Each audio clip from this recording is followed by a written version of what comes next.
A gente vai para mais um bloco do Bom Dia Responde, que hoje está esclarecendo dúvidas sobre os tipos de contrato de casamento. O advogado Guilherme Augusto Martins Santos está aqui com a gente respondendo essas questões. Nós vamos direto para algumas das dúvidas dos nossos telespectadores. Doutor Guilherme, o telespectador diz que divorciou depois de 20 anos de casado, os 3 filhos já estão todos casados e ele e a ex-mulher eram casados no regime de comunhão de bens. Ele deixou a casa, que foi comprada no decorrer do casamento, deixou para ela a casa. E quer saber se pode se arrepender dessa decisão de deixar a casa com ela, porque agora ela alugou a casa, ou seja, demonstra que não está mais precisando da casa para morar. Ele pode reverter isso? Tudo vai depender, Josielma, de como foi como que eles fizeram esse divórcio, essa partilha. Se está formalizado, ele renunciando a este patrimônio em favor dela, não teria como reverter. Agora, se foi uma conversa informal, não está formalizada, ele pode buscar o direito ao imóvel. Morei com um parceiro 10 anos em união estável. Aí, no período de 4 anos, construímos uma casa em um dos lotes que ele já tinha antes de eu estar com ele. Nós nos separamos, eu saí da casa por causa de agressões. Quero saber se tenho direito a esta casa, que foi construída no terreno dele, mas ela ajudou a construir a casa. Certo. Essa construção sobre um terreno que é particular, ela pode também ser partilhada, mas temos que entender o seguinte, ela não terá direito ao imóvel em si, mas assim como as benfeitorias, tem que se analisar ali quanto custa aquela construção ou quanto agregou ao imóvel para ser partilhado este valor.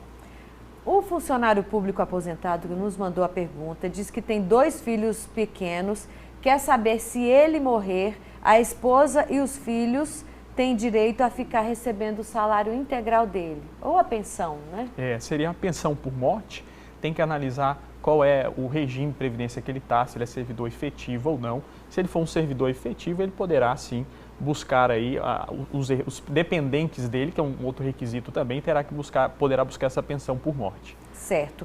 A Valdete quer saber, ela está separada há 7 meses, conviveu com o ex-companheiro 26 anos, a casa está no nome dele, ela quer saber se tem direito a essa casa.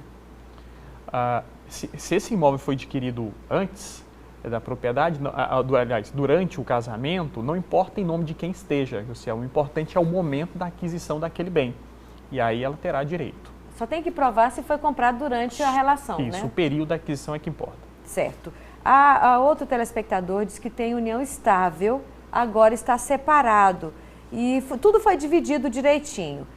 Ela pergunta, posso viver separada e com a união estável em aberto? É preciso registrar o fim da união estável ou não? Olha só, a união estável, é importante que se faça esse desfecho da união estável, ainda que não tenha bens a partilhar, para evitar qualquer constrangimento, qualquer transtorno futuro em relação a dívidas, né, deste cônjuge, que poderia cobrar também desta antiga companheira, caso não tenha sido formalizada essa dissolução. Embora, caso eles tenham registrado, informado esta união estável, algum credor, isso pode dar um problema no futuro, é bom formalizar sim. É bom então dizer lá no cartório que aquela união estável foi encerrada.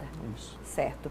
A Helenilza quer saber se, no caso de morte, no casamento onde houve a comunhão parcial de bens, em caso de morte de um dos cônjuges, o outro tem direito nos bens que o morto tinha antes do casamento?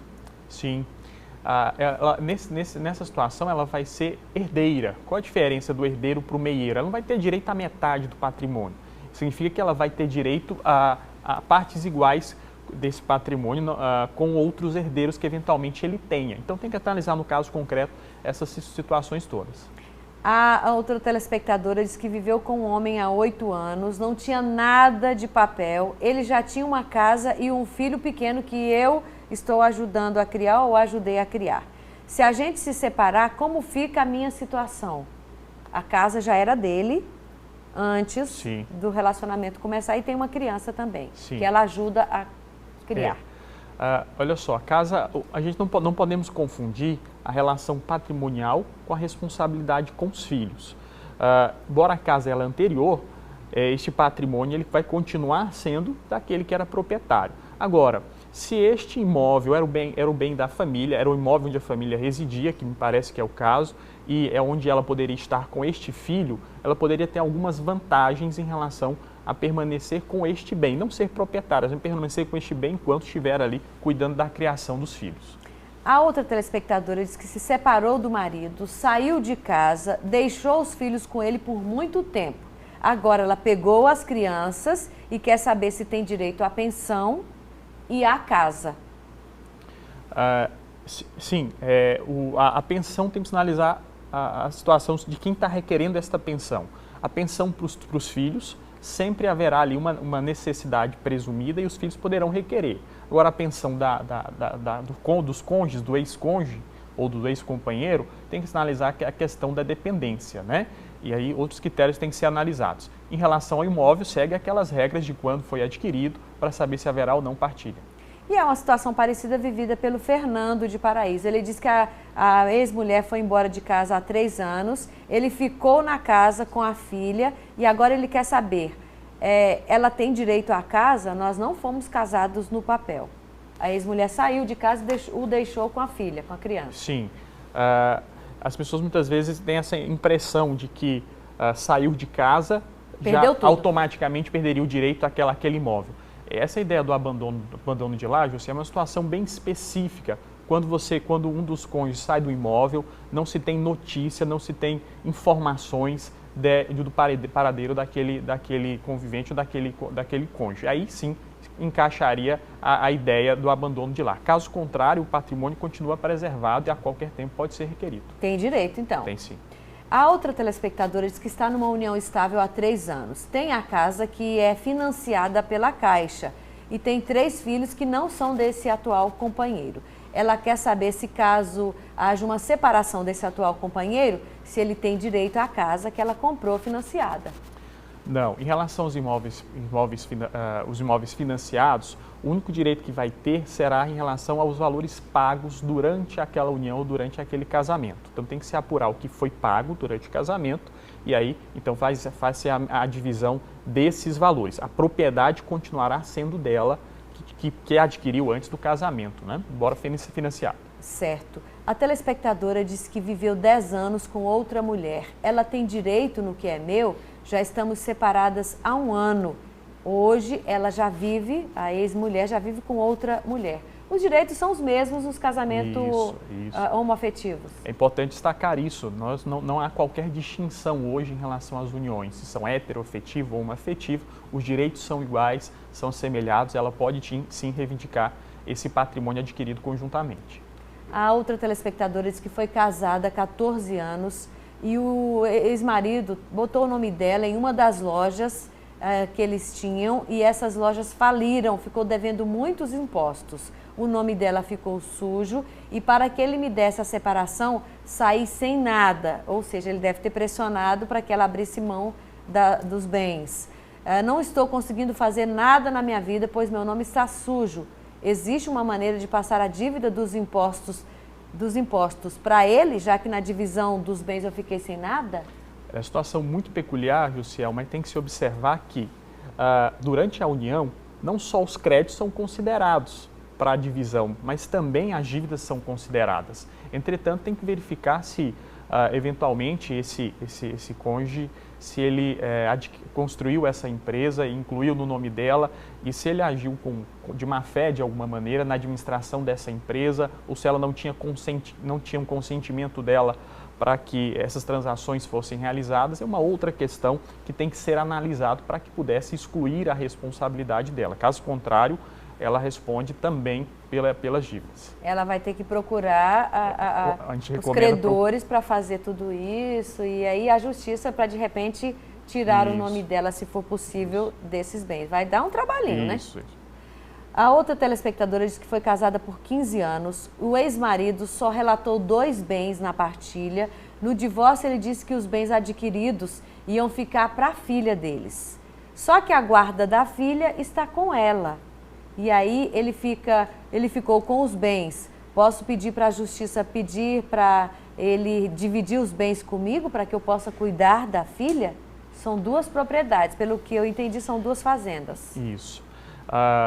A gente queria destacar, reforçar novamente, não podemos confundir relação dos pais com os filhos com a relação conjugal.